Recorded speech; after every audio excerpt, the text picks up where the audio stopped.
안녕하십니까. 성기영의 경제쇼 아나운서 성기영입니다. 이재명 정부의 첫 주택 공급 대책이 나왔습니다. 2030년까지 수도권에 135만 호의 주택을 공급한다는 계획인데요. 핵심은 그동안 민간에 의존하던 주택 공급을 한국토지주택공사인 LH가 전면에 나선다는 겁니다. 여기에다가 주택담보대출 담보 인정비율 상한을 규제적 50%에서 40%로 낮추는 등 전방위적인 가계부채 관리 강화책도 발표했는데요. 이번 9.7 주택공급 확대 방안에 대한 시장 평가가 엇갈리고 있는 상황입니다. 9.7 주택공급 확대 방안에 대해서 자세히 짚어보고 부동산 시장 안정을 위한 과제도 짚어보겠습니다. 최근 고령자분들이 증권사 절세 통장으로 불리는 비과세 종합저축 가입이 증가하고 있다고 합니다. 비과세 종합저축은 65세 이상 고령자 등에게 5천만 원 한도 저축에서 발생하는 이자나 배당소득에 대해서 비과세 혜택을 주는 제도인데요. 지난달 세제 개편안에서 현행 65세 이상이었던 가입 조건을 내년부터 이 기초연금 수급자로 축소하겠다고 밝힌 후에 절세를 위한 문의가 늘어나고 있습니다. 다고 합니다. 65세 고령자들을 위한 절세 노하우 잠시 후에 꼼꼼히 알아보겠습니다. 이 시간 유튜브로도 함께합니다.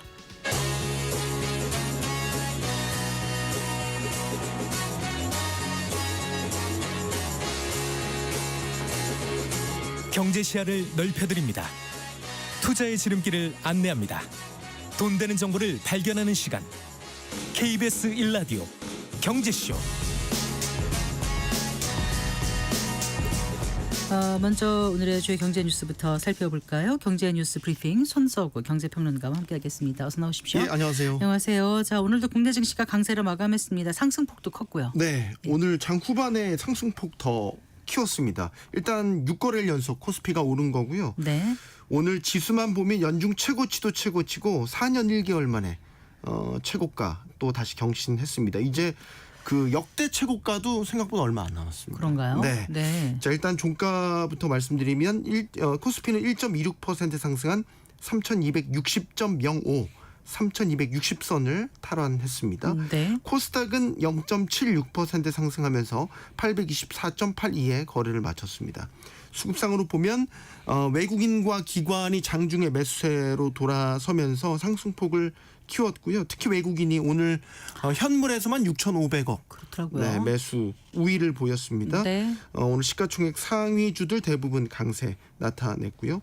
오늘 지수가 이렇게 오른 것을 보면 그 기억하실지 모르겠지만 7월 말에 세제 개편안 발표되고 나서 그 다음 달 8월 초부터 네. 증시가 아주 꽤 많이 조정을 받았었어요.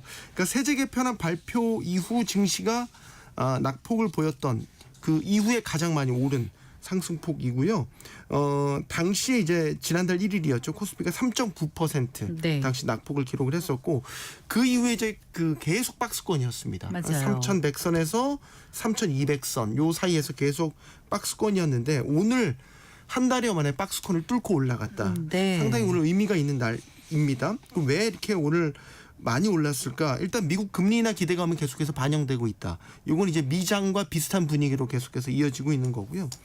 어제 김민석 국무총리가 거래소 방문했어요. 그랬죠. 그래서 증시 친화적인 발언도 했고 구윤철 경제부총리가 대주주 양도세 기준과 관련해서 정부안을 철회할 수 있다는 뉘앙스의 발언을 또 했어요. 이게 네. 지금 정책 기대감을 높이면서 투자 심리를 북돋은 것으로 보입니다.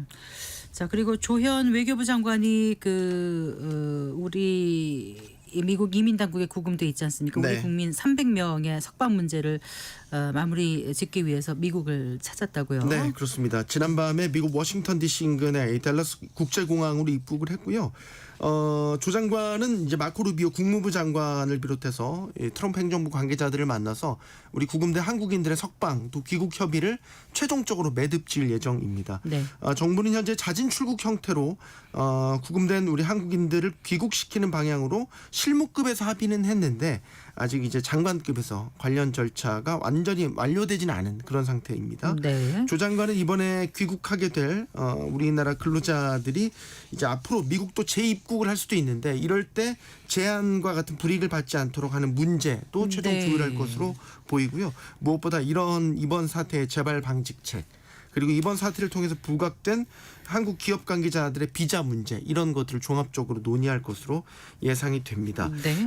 미국에 투자했거나 앞으로 투자할 한국 기업들이 또 필요한 인력들을 원활하게 미국으로 파견할 수 있게끔 예를 들면 전문직 비자 이런 네. 것들을 신설하는 문제 이런 것들을 논의할 것으로 전망됩니다. 네. 자, 이러면 내일 그 구금된 우리 국민이 타고 오게 될 전세기가 네. 그 출발할 예정이라면서요? 네, 그렇습니다. 대한항공 측에 따르면 이제 내일 오전 인천국제공항에서 이제 조지아주 허츠필드 잭슨 애틀랜타 국제공항으로 갈 전세기를 투입할 예정이고요. 네. 기종은 이제 B7478I라는 기종으로 이게 대형 항공기입니다. 네. 그래서 총 368석을 갖추었고 그러면 이제 구금된 우리 국민이 300명이기 때문에 한 번에 탑승을 할 수 있습니다. 이제 네. 우리 구금된 한국인들을 태우고 돌아오는 편은 현지 시간으로는 이제 10일 늦은 오후 애틀랜타 공항에서 출발을 해서요. 네. 이제 우리 시간으로는 11일 오후 늦게 인천 공항에 도착할 목요일 오후 것으로 늦게. 네, 그렇습니다. 전망되고요.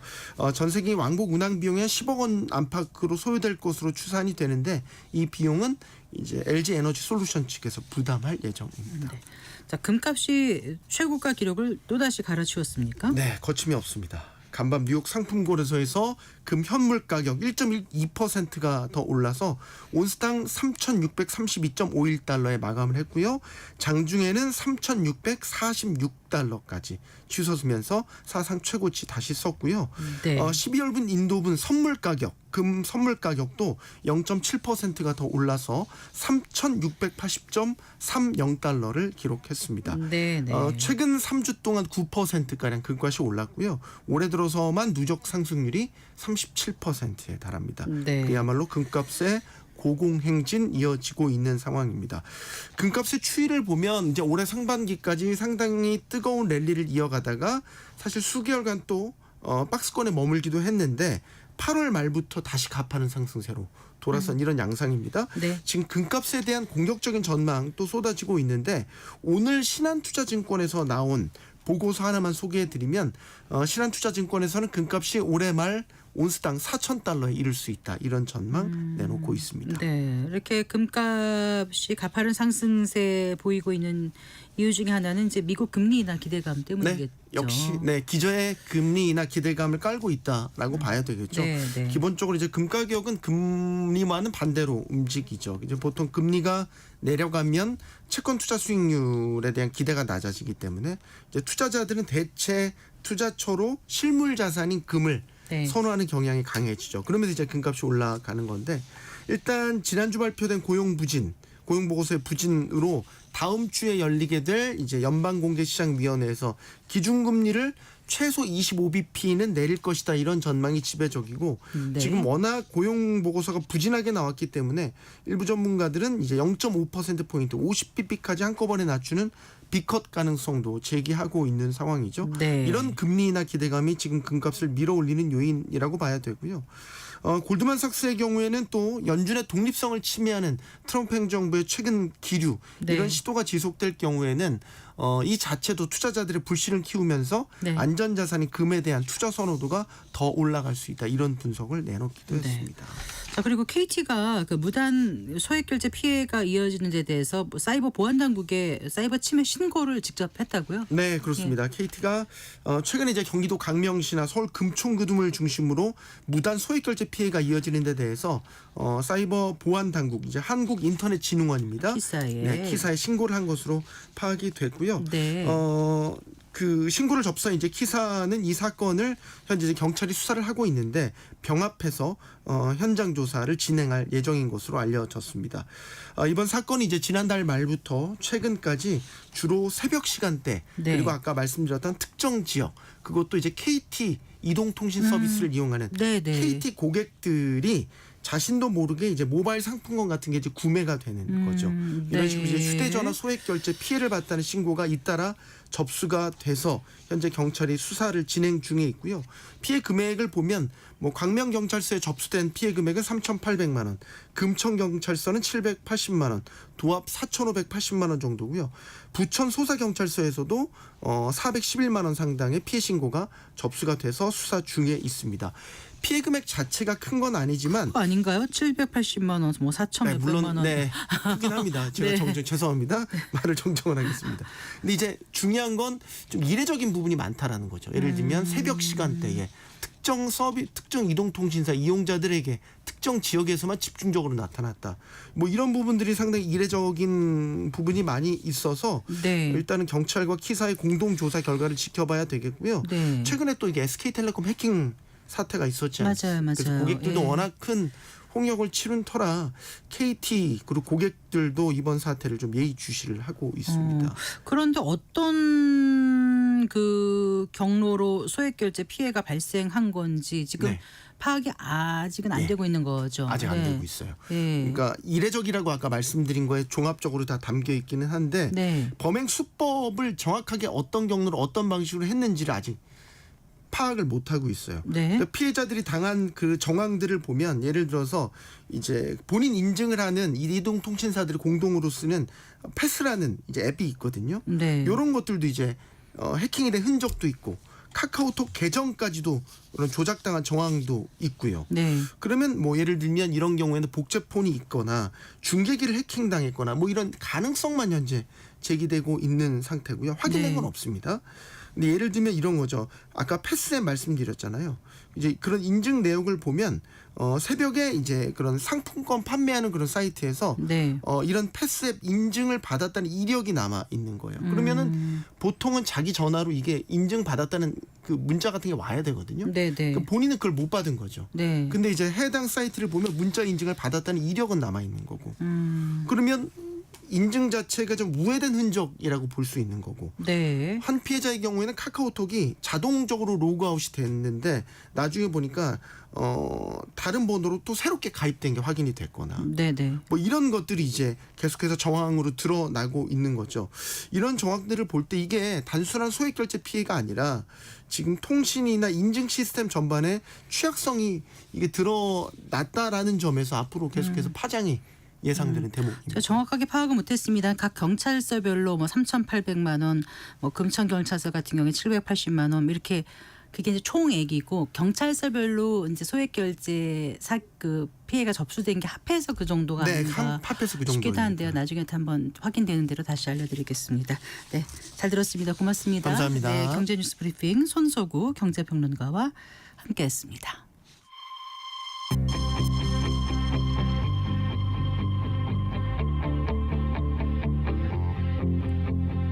경제 전문가의 원포인트 레슨.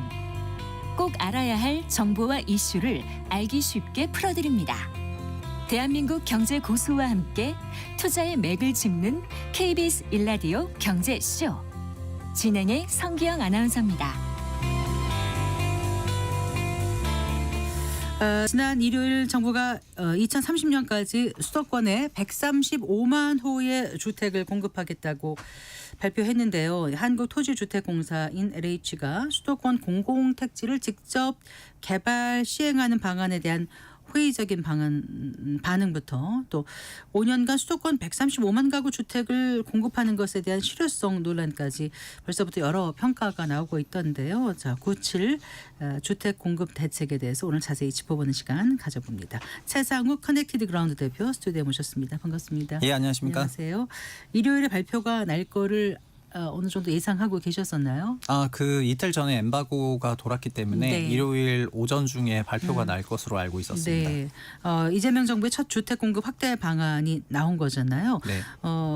어떤 내용을 중점적으로 담고 있는지 좀 간단히 요약을 해주신다면요. 네, 이번 97 공급 대책은 간략히 말씀드리면 5년 동안 수도권에 총 135만 호를 공급하겠다는 계획이 되겠습니다. 네. 그 135만 호를 공급하는 형식은 일부 다르긴 하지만 LH가 주도하는 공공택지를 LH가 직접 시행하는 방식으로 37만 호를 공급을 하고 그리고 네. 민간의 재건축 재개발로 36만 호를 공급을 하고 기타 네. 도심 내 유휴부지나 노후시설 정비로 4만 호를 공급하고 그리고 민간의 공급 여건을 좀 개선해서 속도를 올리는 방식으로 20만 호 이상을 개선을 하고요. 그리고 예. 기타 오피스텔의 집중 매입이라든가 이런 방식으로 35만 호를 공급해서 총 수도권에 135만 호 그리고 서울에는 약 33만 호를 공급하겠다는 계획을 담고 있습니다. 2030년까지. 예. 네. 그러니까 공급을 한다는 게 약간 애매한 게 공급을 아. 한다는 거가 그거를 좀 기준이 말씀드리면 뭐죠? 그걸 네. 말씀드릴게요. 그런데 일단 그 공급에 대한 기준이 이번 대책에서는 착공으로 바뀌었는데요. 네. 주택에 대한 그런 여러 가지 공급 단계적인 기준은 네. 인허가가 있고 착공이 있고 네. 분양이 있고 준공 및 입주가 있습니다. 네. 그래서 문재인 정부 때의 공급은 입주였는데 네. 윤석열 정부가 되면서 주택 공급 기준이 어떻게 바뀌었냐면 인허가로 바뀌었었어요. 그래서 인허가는 실제 주택 착공이 된 것이 아니고 네. 정비 사업 같은 경우에는 사업 시행 인가를 받으면 인허가다 보니까 그게 인허가군요. 네. 정비 사업은 사업 시행 인가가 인허가고 일반 경우에는 결국 사업 시행 인가를 받아야 되는데 비정비 사업은 그 뒤에 뭐 관리 처분 인가가 이런 게 있지 않기 때문에 그래도 네. 인가 받고 나면은 공급이 좀 되지만 네. 도심 내 정비 사업은 인가 받고도 하세월이거든요. 그런 경우가 비일비재하죠. 예, 네. 그렇기 때문에 인가라는 게 주택 공급의 실제 기준이 될 수 있냐라는 논란이 3년 전에도 있었는데 네. 그때는 5년간 전국 기준으로 270만 원을 인가 기준으로 내겠다고 하니까 그 네. 얘기를 시장에서 해석한 거는 네. 그렇다면 입주가 작은 것이 아니냐. 종전 정부에선 준공 기준으로 봤었는데 네. 입주가 작은 것이 아니냐라는 지적이 있었던 거고요. 네. 이번에 국토부에서는 종전 중부는 그러면 윤석열 정부 문재인 전에는 정부 그때는 준공 기준이었어요? 네. 근데 지금 볼 때는 네. 다시 또 착공 기준으로 또 바뀌었거든요. 예. 왜냐하면 여전히 준공 기준으로는 작은 거고 네. 착공 기준으로 그래도 좀 현실적으로 바뀌었다고 생각은 해요. 왜냐하면 네. 인허가보다는 착공이라는 게 3년 후를 생각했을 때는 그래도 어느 정도 구체적인 예상이 되는 물량이기 때문에 네. 착공 기준으로 이번에 바꿔서 발표를 했습니다. 착공이 그러니까 이제 첫 삽을 뜨는 거가 착공인 네, 거죠. 착공계를 내 가지고 네. 신고가 되게 되면은 그게 네. 통계에 잡히게 되는데 아. 그거를 기준으로 공급이라는 거를 잡게 되었습니다. 2030년까지 수도권에 135만 호의 주택이 착공이 들어가게 하겠다는 예, 게 맞습니다. 정부의 네. 이제 목표입니다. 예, 맞습니다. 그런데 이제 여기서부터 네. 벌써 지적이 나오는 겁니다. 뭐요? 비수도권은 뭐냐 이겁니다. 아, 지난 윤석열 정부에서 원희룡 장관 체제에서 8월 27일에 공급 계획을 내었을 때는 네. 전국 5년 270만 호였습니다. 아. 그리고 수도권이 158만 호, 비수도권이 아. 112만 호였습니다. 네. 이번에 김윤덕 국토부 장관 체제에서 5년간 로드맵이 나왔는데 수도권 135만 호가 나왔습니다. 네. 비수도권은 안 나왔어요. 다음번에 내놓을 건가요? 이제 나와야죠. 네. 이제 그 냉정하게 이제 얘기를 하자면 그래서 공급 대책이 나왔음에도 불구하고 어떻게 보면 새 정부 첫 번째 공급 대책인데도 불구하고 수도권 중심적으로만 공급 대책이 나왔기 때문에 네. 비수도권 전반적으로 어느 정도 규모가 공급될지에 대해서는 아직 그런 계획이 없다고 이제 볼 수가 혹시 있을 것 전국의 같고요. 미분양이나 이런 게 비수도권에 많이 있으니까 거기에는 공급을 지금 확대하는 방안을 발표할 필요가 없다라고 판단한 건가요? 그거는 이제 수급 밸런스 상의 이유고 네. 우리나라는 장기 중장기 주택 수급 계획이라는 계획이 그렇죠. 있는데요. 그게 2023년부터 2032년까지의 그 주택의 수요 예측을 담고 있습니다. 네. 그 수요 예측에 기반했을 때 이제 한국에서 적정하게 공급돼야 되는 양이 있는데 네. 그거 대비 지난 3년간 연간 9만 호가 미흡했다는 겁니다. 아하. 그러니까 수도권 기준으로는 25만 호가 공급돼야 되는데 네. 누적으로는 평균 15.8만 호가 공급됐기 때문에 네. 9만 2천 호가 부족했다. 그래서 예. 이번 새 정부의 공급 계획에서는 종전 3년의 실질 대비 11만 2천 호씩을 더 늘려가지고 네. 이제 5년간 135만 호를 하겠다는 게 수도권 계획인데요. 아. 근데 그런 방식으로 비수도권도 다 수요 예측치가 있는 상태거든요. 네. 그런데 비수도권 공급 계획에 대해서는 이번에 또 포함이 안 됐기 때문에 좀 네. 아쉬운 부분이라 할 수 있죠. 네. 자, 그래서 주요 골자를 말씀해 주셨는데 지금 그 공급 대책에 대해서는 어떻게 그 평가를 해 주시겠습니까? 그래서 이 공급 대책이라는 게 어느 날 갑자기 나온 것이 아니라 같은 부처가 계속해서 내왔었는데 시장에서는 자연스럽게 지난 정부 때의 공급 대책 또 그 지지난 정부 때의 공급 대책의 연장선상에서 이번 공급 대책을 해석하고자 하는 거거든요. 근데 지난번 공급 대책은 기준도 애매하고 그다음에 체감화되는 그런 수치도 없었을 뿐더러 실제 착공 물량은 목표 대비 거의 40%에 불과할 정도로 굉장히 미흡했었기 때문에 네. 그 미흡했던 원인들을 따져보면은 결국은 정부가 하는 거는 토지를 공급하는 거를 하는 거고 주택은 민간 민간이- 시행사나 민간 조합이 하는데 네. 민간 시행사나 민간 조합은 주택 경기에 따라서 주택 가격 올라가면 공급량 늘리고 주택 가격이 하락하면 공급을 위축시키는 방향으로 네. 주택 공급의 변동성을 높인다는 것이 이번 정책의 코어이고요. 네. 그러니까 공공이 땅만 공급하는 것이 아니라 공공이 마치 발전의 기저발전 같이 원전의 어떤 기저발전 같이 공공이 공급을 깔아주고 네. 민간에서는 조합이 분위기 그 시황을 따라서 공급하게 되면은 상대적으로는 공급의 안정성이 높아지기 때문에 네. 이번 대책에서는 그런 부분을 반영해 가지고 네.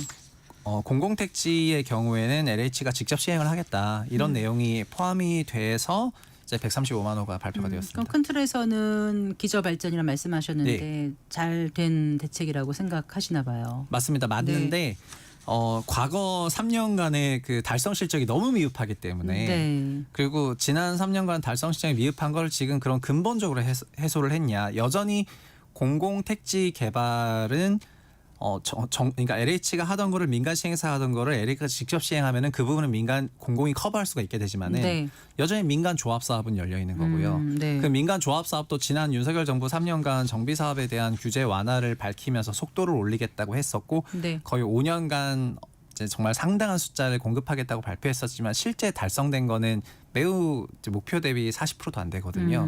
그렇기 네. 때문에 이번에도 규제 완화를 발표하고 등등 여러 가지 안건을 냈지만은 민간에서 과연 얼마나 속도를 올려줄 것인가. 그 다음에 공급 여건 개선하겠다는 걸로도 막 20만 원 넘게 잡았는데 그게 네. 진짜 그만큼 올라올 것인가에 대해서 좀 회의적인 시각이 많다 보니까 공급 대책이 좀 거창하게 발표가 되기는 했습니다. 막 이제 일요일에 뭐 전격적으로 발표됐으니까 그렇게 발표되긴 했지만은 국토부가 그동안 보여줬던 신뢰가 좀 많이 떨어져 있는 상태다 보니까 시장에서는 공급 대책의 그 달성 여부를 지금 당장 믿기보다는 네. 1년 정도 지나서 어쨌든 5년짜리 로드맵이니까 내년에 어느 정도 달성률을 체크할 수가 있게 됐잖아요. 네. 아마 그래서 이런 정책이라든가 이런 부분에 대한 평가는 지금 당장이 아니라 1년 후 정도에 봐야지 될 것 같습니다. 그 이제 627 대책 나왔을 때만큼 네. 지금 시장이 충격을 받거나 뭐 이런 건 아닌 것 같고 627 대책은 이제 뭔가 그 수요를 좀 억제하는 네. 그런 이제 대책이었는데 이번에 97에는 이제 그렇죠. 뭔가 파격적인 공급 대책이 나와줄 거라고 생각을 했는데 예. 장기적으로 볼 때는 방향성은 맞는데 당장 집값 안정화에는 도움이 될런지. 근데 지금 집값 움직임은 어떻다고 보세요, 참? 일단은 네. 그 627이라든가 97 대책을 얘기하기 전에 지난 과거 5년과 2020년 이후에 우리나라 주택 상황이 여러 가지 바뀌었는데요. 가장 크게 바뀐 거는 문재인 정부 때는 시장 모든 사람이 공급에 매몰되어 있었던 상태였습니다. 그래서 국토부 장관을 포함해가지고 모든 부처의 보도자료에 우리 공급이 많다, 입주가 많다. 이런 방식으로 입주는 충분하다, 과거 평균보다 더 높다라는 그런 보고서가 나왔었고 그런데도 가격이 올라갔기 때문에 네. 시장에서는 공급이 부족하다 이러면서 서로 공급 가지고 싸웠었습니다. 그래서 공급 대책이 정말 너무나 중요한 그런 시대를 좀 살았었다가 네. 2020년, 21년이 되니까 말 그대로 신용 팽창기를 거치게 되면서 공급이던 뭐던 이제 소위 제로화 금리 속에서 대출이 이렇게 폭발적으로 늘어나면 가격이 폭증한다는 걸 다 경험했고요.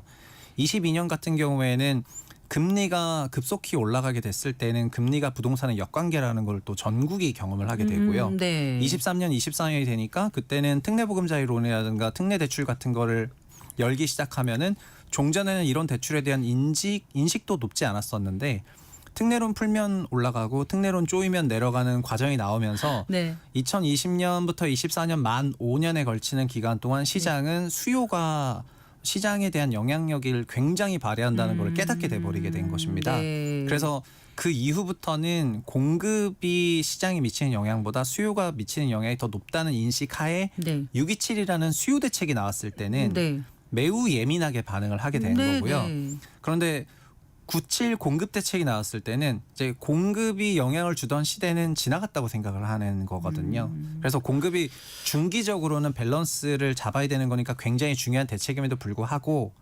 단기적인 시계열로 봤을 때는 1년 이내의 시계열로 봤을 때는 공급이 당장 어떤 영향도 줄 수 없는 거기 때문에 그냥 공급 대책이 잘 되기를 바라거나 뭐 짱짱하게 공급되기를 바라는 기대감은 있지만 이번 대책에서 공급 대책으로 인해서 수요단에서 어떤 변화가 생긴 건 아니어서 현 시장 분위기에 어떤 변화를 일으킬 만한 그런 요소는 아니라고 봅니다. 말씀을 들어보면 수요가 중요하다라고 말씀을 하신 건데 사실 또 많은 전문가나 이런 사람들은 공급을 많이 해줘야 집값이 안정된다 이렇게 얘기를 했었는데 그거하고는 다르게 지금 생각을 하시는 건가요? 네, 한국 역사에서는 공급을 통해 가지고 주택 가격이 안정된 게 그 공급이 준공이거든요. 그게 준공이고 90년대 초반에 1기 신도시가 네, 준공되던 94, 6년 사이. 네. 두 번째는 MB 정부 때 2010년에 보금자리 주택을 처음 건설했는데 네, 준공되던 10에서 12년 사이였거든요. 그래서 지금 현재 어떤 형태의 정책이 나오더라도 준공 시점의 공급량이 영향을 주는 거기 때문에 네. 올해랑 내년은 이제 아무런 뭐가 없는 거고요. 결국은 지금 또 폭발적인 공급이 된다 손 치더라도 결국은 플러스 2년 차 이상부터 영향을 주게 되어 있습니다. 준공 시점 기준으로 주택으로 잡히는 거지 착공주택은 주택이 아니지 않습니까? 네. 그렇기 때문에 결국은 입주량이 많아져야지 되는 거고요. 네. 그 입주량이 많아져야지 그래도 공급 효과가 있다. 이렇게 얘기할 수가 있겠습니다. 참 이 주택은 어려운 것 같아요. 그런데 이제 지금 LH가 직접 시행해서 공급하도록 한다는 게 이번에 이제 눈에 띄는 건데. 네, 그게 가장 큰 변화 중에 하나입니다. 예, 근데 실제로 LH에 대한 어떤 시각이 조금 불신이 많죠. 지금 현실적인 제약도 있고 네. 적자도 많고 과연 시행을 민간 시행사처럼 할 수 있는 그런 어떤 인적 자원이라든가 어떤 시스템이 갖춰져 있는가 여러 가지 의문들을 제기하더라고요. 네. 네. 저 개인적으로는 LH는 LH 시행 시대에 적합한 기관은 아니라고 생각을 하고요. 네. LH는 과거 그 소위 전두환 행정부 시기에 그 택지개발 촉진법을 적극적으로 추진하기 위해서 고안된 공공기관으로서 택지 수용을 전폭적으로 수행을 하고 그리고 그 택지를 민간 시행사에게 매각하는 일에 특화되어 있기 때문에 네. 직접 시행을 하는 거에는 비특화되어 있는 기관이고 비특화. 예. 네, 그래서 전문성이 없고 한마디로 말하면은 그래서 그거를 갑자기 하라고 해서 잘할 건 아닙니다. 네. 그런데 LH가 시행한다는 거의 의미는 LH가 시행이라는 행정을 한다는 것이 아니고 LH가 종전에 땅을 민간에게 매각을 했는데 지금은 매각을 하지 않고 토지주로서 네. 시행사를 보통 토지주라고 하거든요. 그래서 토지주가 시행 주체로 들어가고 네. 시행이라는 행정 업무는 그 시행 대행사 기능을 네. 갖고 있는 네. 회사들이 수행을 하게 될 것입니다. 네. 그래서 그 시행 대행사에서는 민간 전문 인력들을 구축한 프로젝트 리치가 될 거라고 생각을 하고요. 네. 그리고 그렇지만 LH가 토지주로서 토지를 매각한 것은 아니기 때문에 자기 땅을 개발한 거니까 어쨌든 뭔가 시행사가 되는 속도는 거죠. 좀 빨라질 것 같아요.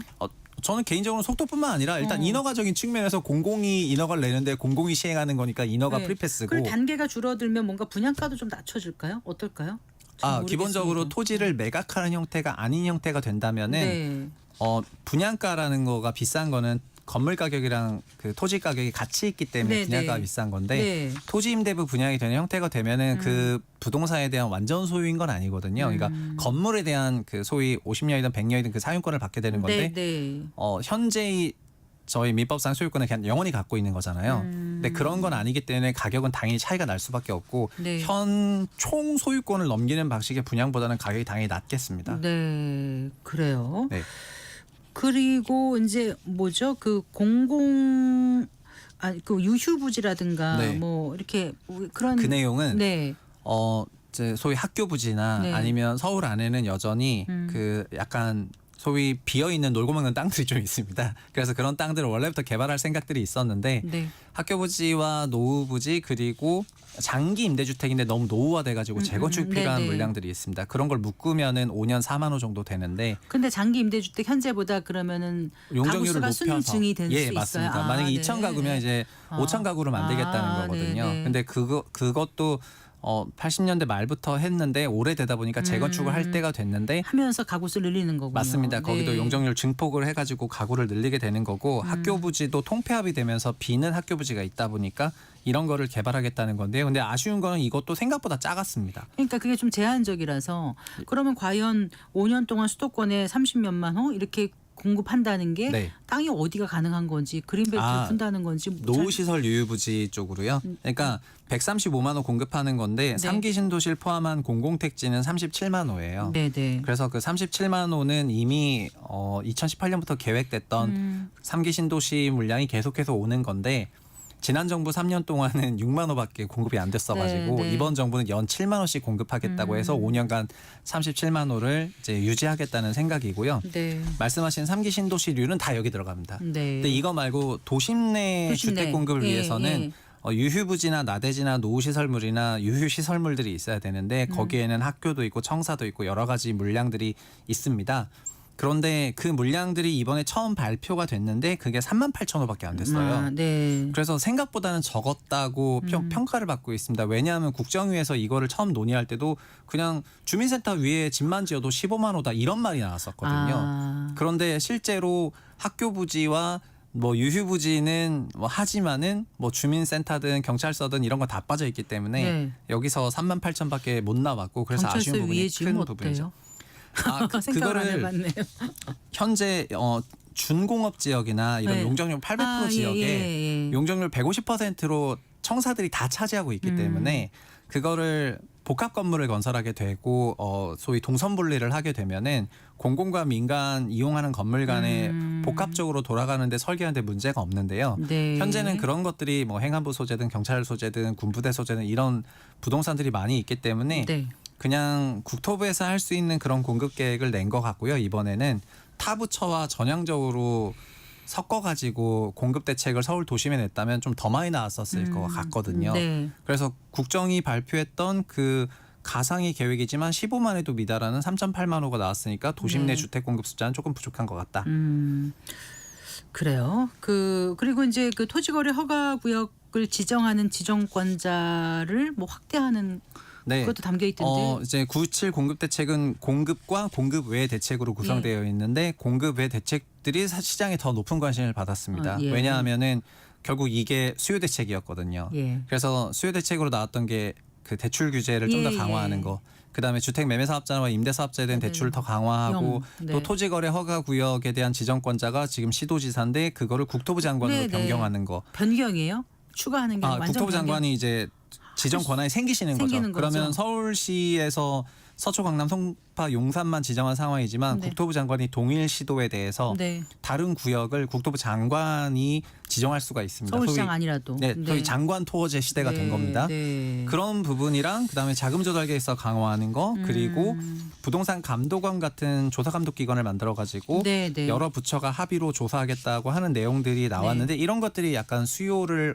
옥죄는 내용들에 해당이 되고 네. 1주택을 갖고 계신 분이 전세 대출을 받을 때 전세 대출 한도를 좀 더 줄인 거 이런 것들이 다 수요 대책이 되거든요. 네. 그래서 내용은 크게 보면은 순수 공급 대책과 그다음에 수요 대책으로 나눠져 있었는데 네. 시장은 수요에 대한 예민성이 높고 네. 공급에 대해서는 다소 둔감한 상황이기 때문에 135만 원 공급이 나왔음에도 불구하고 좀 둔감하게 반응을 하고 있고 수요에는 예민하게 반응하고 강남 있습니다. 3구 용산 뭐 등 이렇게 좀 이제 급등할 우려가 있는 지역에 대해서는 뭐 30억 이상의 거래에 대해서는 들여다보겠다. 이거는 국토부 발표가 아니고 국세청 발표인가요? 네, 다른 건가요? 그거는 네. 앞으로 국세청에서는 그 소위 증세를 하면 징수를 하면은 좀 성과 인센티브가 돌아가는 시스템이기 때문에 네. 그래서 아마 그런 거는 더 많은 발굴이 있을 것 같고요. 네. 그리고 지금 자금 조달 계획서도 디테일해진 거가 원래는 자기 주담대랑 신용대출만 있는데 네. 주담대, 신용대출, 사업자 대출, 네. 해외 금융기관 대출로 2개가 추가가 되었고요. 그래요. 그다음에 부동산 처분대금만 있었는데 부동산 처분대금, 주식 처분대금,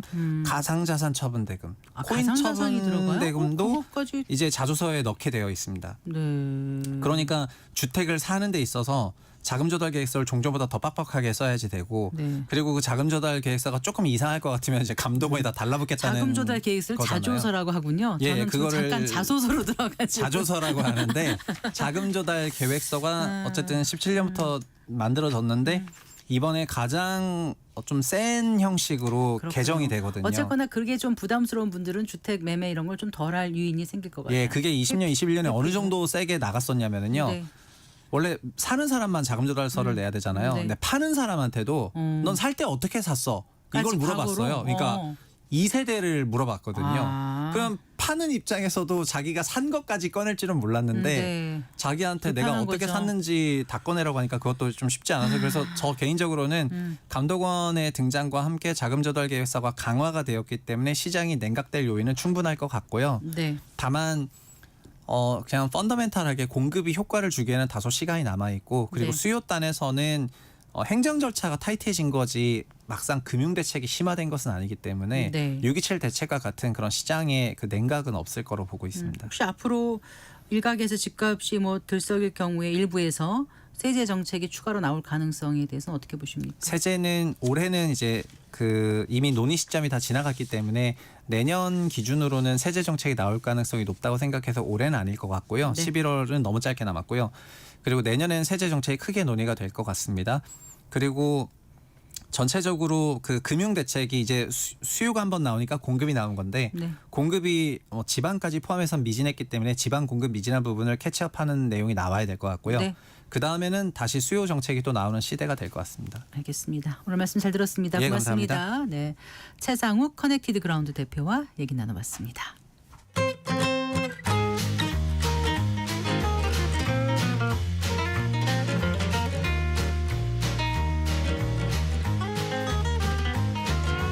경제 맛집 투자 핫플. 지금은 돈 벌기 딱 좋은 시간. KBS 1라디오 경제쇼. 100세 시대 행복한 노년을 위해서 건강과 노후 대비가 무엇보다 중요한데요. 은퇴 이후의 노후 자금 마련을 위해서 돈 관리 계획 구체적으로 세워보는 순서입니다. 미래에셋 투자와 연금센터의 오현민 수석 매니저와 함께하겠습니다. 어서 나오십시오. 안녕하세요. 안녕하세요. 자, 오늘 그 65세 이상이라면 꼭 챙겨야 할 절세 계좌에 대해서 말씀해 주신다고요. 네네. 65세가 왜 중요할까요? 네, 65세는 제도적으로 노인에 진입하는 기준이 되는 나이입니다. 네. 이 나이 때부터 기초연금, 장기요양보험 같은 복지제도가 이제 본격적으로 적용이 되고요. 네. 지하철 무임승차나 문화시설 입장, 통신비 할인 같은 혜택도 이때부터 시작이 됩니다. 이 기준이 언제부터 생겼죠? 이게 우리만의 기준은 아니고요. 좀 아주 오랜 과거로 좀 거슬러 올라가야 됩니다. 1889년 독일 비스마르크 총리가 세계 최초로 국가연금 제도를 도입했었는데요. 그때 그 기준이 70세로 잡았습니다. 네. 지금으로부터 1889년이니까 135년 전 일이죠. 네. 근데 그때 독일 평균 수명이 40세 전후였습니다. 아, 그래요? 예. 말하자면 국민 전체를 위한 복지라기보다는 그때 기준으로 정말 오래 산 사람들을 위한 어떤 선별적인 기초적인 생계를 위한 그런 선별적인 복지에 가까웠는데요. 네. 그러다 보니까 워낙 연금 수급자가 작기도 하고 그리고 70세가 되려면 아직 한참 남았는데 건강적으로나 경제적으로 좀 어려운 분들이 많아서 네. 그래서 이 기준이 1916년에 65세로 낮아졌습니다. 네. 그리고 그 이후에 국제노동기구에서 1930년대에 이제 전 세계 노동자에 대한 통계를 만들기 위해서 노인 기준을 65세로 설정을 했고요. 예. 그리고 50년대에는 유엔에서 세계 인구 통계의 이 기준을 받아들였습니다. 네. 우리나라 같은 경우에는 1981년에 노인복지법에서 65세 기준을 적용을 해서 현재에도 쓰이고 있는데요. 네, 참고로 이제 81년에 우리나라 평균 수명이 65세 정도였습니다. 그리고 노인 비율은 당시 3%여가지고요. 네. 현재는 지금 평균 수명이 84세에 또 노인 비율이 20% 되니까 좀 큰 차이가 있기는 합니다. 정말 100년 이상 아주 오랫동안 지속되어 온 기준이네요. 네. 65세라는 게. 네, 이런 예. 기준이 또 한 번 좀 설정이 되면 받기 좀 어려운 것이 좀 어쨌든 복지 혜택이기 때문에 어떤 국민적인 저항도 있을 수 있고요. 내가 65세여서 이걸 받았었는데 그게 그보다 어린 사람들은 더 나이가 들어야 받을 수 있다고 그러면은 아무래도 네. 좀 저항이 있지 않겠습니까? 네. 또 행정적으로도 여러 가지 바뀌게 되면은 좀 번거로움이 있기 때문에 이렇게 유지가 되어 온 것 같은데요.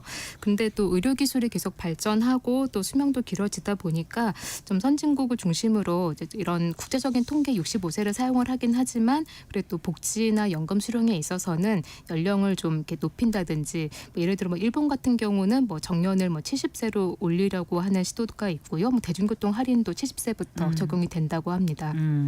우리나라도 지금 65세 기준이 좀 바뀌어야 된다 이런 얘기가 심심찮게 들려요. 네, 그 서울시에서 시민들을 대상으로 지난해 조사한 설문 결과가 있는데요. 네. 몇 세부터 노인이라고 생각하냐라는 그런 질문에 70에서 75세가 가장 적합한 것 같다라는 그런 결과가 있습니다.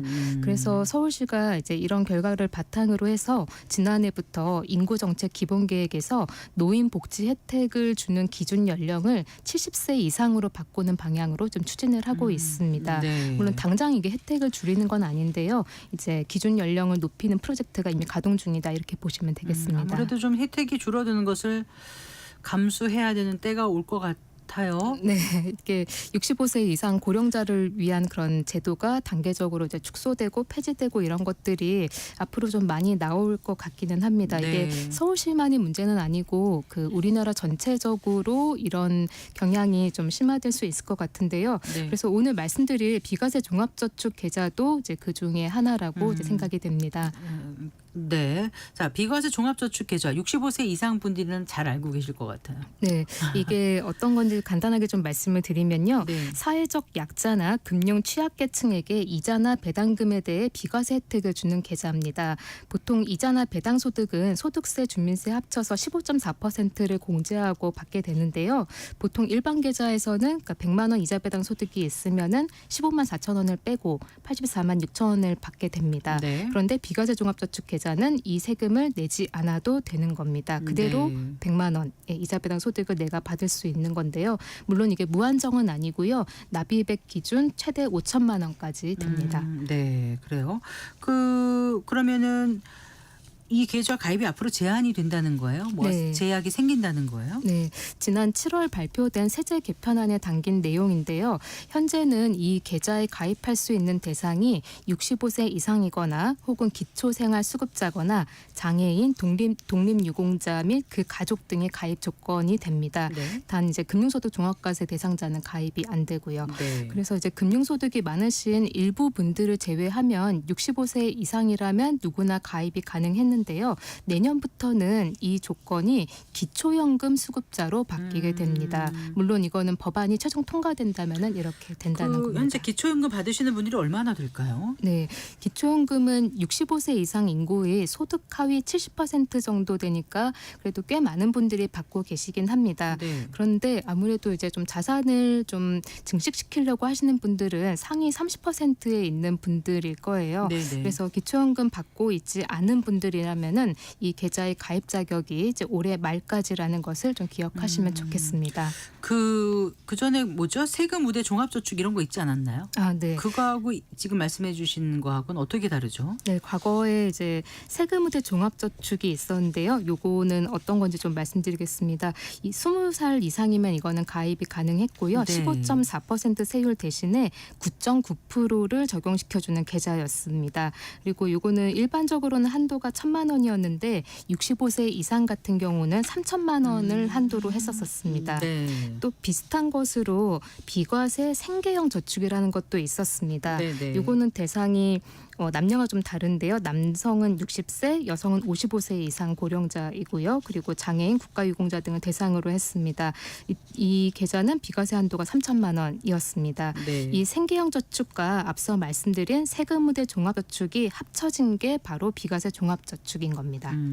그러면 기존의 그 세금 우대 종합저축이라든가 생계형 저축으로 3천만 원 한도가 있었던 분들은 앞으로 어떻게 되는 거예요? 추가 한도가 네. 가능한 건가요? 네, 기존에 거래하셨던 금융기관에 추가 한도를 설정하실 수도 있고요. 예. 그리고 혹은 뭐 그 금융기관이 아니라 다른 금융사에 이제 추가적으로 2천만 원 한도를 사용하시는 것도 또 가능합니다. 그러면 어떻습니까? 기존의 연금저축 같은 절세 계좌가 있으면 뭐 딱히 할 필요가 없는 거예요? 어때요? 보통 젊은 직장인들이 가지고 있는 절세 계좌가 연금저축, IRP 개인형 퇴직연금 네. 그리고 ISA 개인종합자산관리 계좌 이 세 가지 정도를 이제 크게 세 가지로 꼽는데요. 근데 65세 이상에서는 이제 여기에다가 추가적으로 비과세 종합저축이라는 한 가지 더 이제 선택지가 이제 있는 거죠. 네. 근데 이게 다 절세 계좌이기는 한데 쓰임새가 조금 다르긴 한 것 같습니다. 이거는 뭐 본인이 뭐 정하기 나름일 수도 있겠습니다만 연금저축과 IRP 같은 경우는 기본적으로 목표가 노후에 내가 꺼내 쓸 연금을 축적했다가 연금 형태로 이제 꺼내 쓰게 되는 것인데요. 네. 이제 55세 이후에 꺼내 쓰게 되는데 이제 65세를 지금 저희가 이야기하고 있으니까 이미 이제 꺼내 쓰기 시작한 분들도 있을 것 같습니다. 네.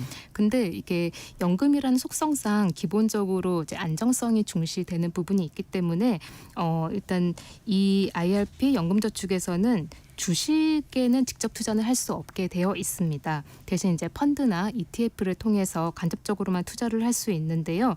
네, 바로 이 부분이 아쉬웠던 분들도 아마 있으셨을 것 같습니다.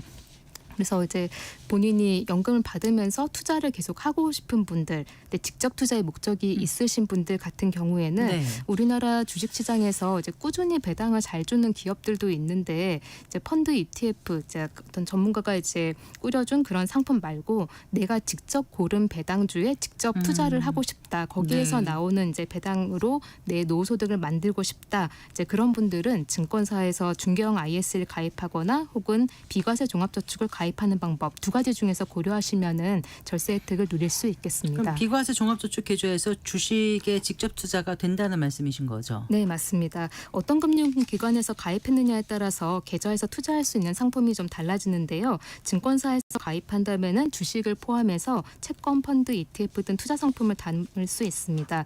은행에서는 이제 예적금이 되고요. 또 보험사 같은 경우에는 저축성 보험을 담을 수 있습니다. 다만 몇몇 증권사는 주식 거래가 좀 안 되는 곳들도 있어서 계좌를 만드실 곳에 어떤 상품 거래가 가능한지 미리 확인을 하시고 가입하시는 게 좋겠습니다. 그 ISA, 그 개인 종합 자산 관리 계좌.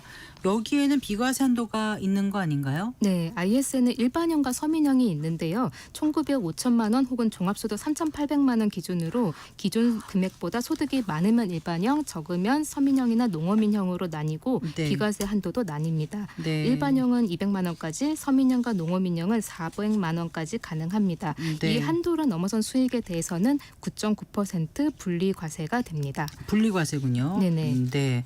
그러면 이 개인 종합 자산관리 계좌 그 ISA를 활용할 때와 오늘 말씀해 주시는 그 비과세 종합저축을 활용할 때 세금 차이가 어떻게 나는지 좀 비교를 해봐 주시겠습니까? 네, 예를 들어 IS 계좌에서 5천만 원 납입을 해서 이제 배당주에 투자해가지고 6% 정도 수익으로 300만 원 배당 소득이 있다고 해보겠습니다. 그러면은 일반형 IS 경우라고 한다면은 아까 200만 원 이제 비과세 한도라고 말씀드렸죠. 일반형. 예. 그래서 200만 원까지는 세금이 없고 나머지 100만 원에 대해서 9.9% 그러니까 9만 9천 원의 세금이 발생합니다.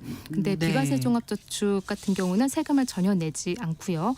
그리고 또 비교를 굳이 하자면은 그 일반 계좌에서 투자했더라면은 15.4%가 그 300만 원의 수익에 붙게 되니까 46만 2천 원의 세금을 떼게 됩니다. 네. 어떻게 된다고요? 제가 헷갈렸어요. 아, 네. 그 일반 계좌에서 하게 되면은 그 아까 수익 300만 원에 대해서 15.4%가 네, 붙어서 46만 2천 원의 세금을 떼게 됩니다. 아, 그렇군요. 네. 알겠습니다. 자, 그 절세 계좌를 만드는 게 이제 도움이 된다는 걸 알면서도 사실 뭐 세금 차이 얼마 안 났는데 하고 미루는 분들이 꽤 많으실 것 같아요. 근데 오늘 들어보시면 좀 고민이 될 것 같습니다. 네. 신중하게 해봐야지 이런 생각이요. 네, 사실 65세가 사회적으로 이제 노인이라고는 하지만 그래도 평균 수명까지 20년이나 되는 좀 긴 그럼요. 시간이 좀 남아 네. 있습니다. 그러니까 말하자면 이제 10년 이상 장기 투자도 이제 가능하고 이제 그에 따른 복리 효과를 무시할 수도 없을 것 같은데요.